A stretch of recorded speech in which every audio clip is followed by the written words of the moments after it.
मंगल भवन मंगल हारी।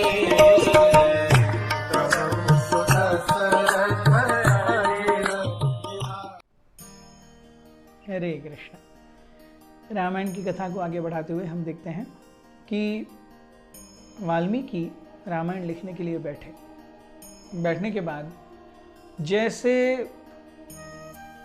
मक्खन हमारे मुंह में पिघलता है, वैसे ही रामायण के श्लोक वाल्मीकि मुनि के मुखारविंद से पिघल करके बाहर आने लगे। वाल्मीकि जानते थे कि ये नारद मुनि और ब्रह्मा जी की कृपा के कारण ही है। हम देखते हैं, this is the difference between material science and spiritual science. Material science is researched, whereas spiritual science is revealed. हमने देखा था रामायण के पहले ही, यस्य देवे परा भक्तिर यथा देवे तथा गुरौ तस्यैते कथितः हि अर्थ प्रकाशयन्ते महात्मनः। जो भी अपनी गुरु निष्ठा और गुरु भक्ति में उतना ही संयुक्त है, प्रबल है, जितना वो भगवान की भक्ति में है, ऐसे ही जीव को आध्यात्मिक ज्ञान की कृपा प्राप्त होती है। वाल्मीकि ये नारद मुनि की सेवा करने के लिए परम उत्साही हैं। ब्रह्मा जी की आज्ञा, ब्रह्मा जी का आशीर्वाद नारद मुनि के कारण ही मिला है। भगवान का दर्शन नारद मुनि के कारण ही मिला है।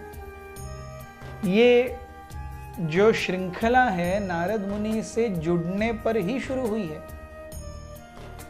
तो जब वाल्मीकि मुनि बैठे और वो निरंकुश भाव से रामायण लिखते गए, 24,000 श्लोकों में, 640 अध्यायों में, 6 पुस्तकों में, 6 विविध खंडों में ये रामायण बनी है। और ये पूरी रामायण केवल एक ही छंद में है, अनुष्टुप छंद, मीटर। मानिषाद प्रतिष्ठां तमगमः शाश्वती समा यत्क्रौंच मिथुनादेकम् अवधि काम मोहितम। यही मीटर, अनुष्टुप छंद। और ये पूरी कविता होने के बाद में वाल्मीकि मुनि को अत्यंत प्रसन्नता हुई। हम देखते हैं रामायण में ये जो 6 खंड हैं या कांड हैं, बाल कांड, जब विश्वामित्र मुनि आकर के प्रभु रामचंद्र की सेवा करते हैं, या राम के जन्म से पहले और वो 16 साल के होने तक, 12 साल के होने तक, यह है बाल कांड। उसके बाद में है अयोध्या कांड, जहाँ पर सीता से विवाह होता है। और सीता को जब वनवास के लिए छोड़ दिया, सीता और राम को, वहाँ से शुरू होता है अरण्य कांड, जो 10 वर्ष का वनवास है। उसके बाद में सीता का अपहरण होता है 11वें वर्ष में, वहाँ से फिर किष्किंधा कांड, जहाँ पर सुग्रीव और हनुमान जी से मुलाकात होती है। इसके बाद सुंदर कांड, जब हनुमान जी सीता को जाकर के खोजते हैं अशोक वाटिका में। उसके बाद युद्ध कांड, राम रावण युद्ध। इस प्रकार से ये 6 कांड, 640 अध्याय और 24,000 श्लोकों में रामायण लिखी गई है। रामायण लिखने के बाद में वाल्मीकि मुनि के सामने प्रश्न था कि उसे सबके सामने प्रस्तुत कैसे किया जाए। तो बहुत विचार विमर्श करने के बाद में वाल्मीकि मुनि की दृष्टि पड़ती है सीता मैया के 2 पुत्रों लव और कुश के ऊपर। और वो देखते हैं, अरे ये तो राम के ही पुत्र हैं। राम जिस प्रकार से सर्वगुण संपन्न होंगे, निश्चित रूप से ये भी दोनों सर्वगुण संपन्न होंगे।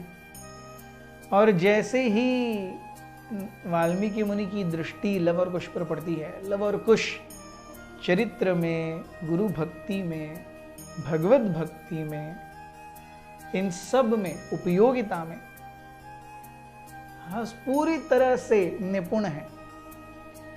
और वाल्मीकि मुनि स्वतः रामायण के सारे प्रसंग, रामायण के सारे वृत्तांत बहुत अच्छे से लव और कुश को समझाते हैं। किस कांड में, किस प्रसंग पर कितना जोर देना है, कैसे उसे सिंगिंग विथ म्यूजिक प्रस्तुत करना है, यह सब वाल्मीकि मुनि ने बहुत अच्छे से बारीकी से लवकुश को सिखाया। लवकुश ये ज्ञान लेकर के हर जगह पर रामायण का बखान करने लगे। इतना बखान होने लगा रामायण का, लवकुश के रामायण वर्जन को इतना लोगों ने प्रतिसाद दिया कि ये बात भरत महाराज को पता चली। भरत महाराज ने वो मीटिंग अरेंज करवाई जो हमने पहले आपको बताया था कि जहाँ पर लवकुश आकर के स्वयं रामायण का गान करेंगे, और वहाँ पर प्रभु रामचंद्र भी थे। और हमने वो आपको गदी माडगुड़कर का गीत भी सुनाया था। यस, स्वये श्री राम प्रभु ऐकती कुशलव रामायण गाती। तो इस प्रकार से ये रामायण हर जगह घूमते घूमते ये रामायण लिखा गया, प्रसिद्ध हुआ, और प्रभु रामचंद्र के सामने इसका एक लाइव शो भी हुआ। हरे कृष्ण।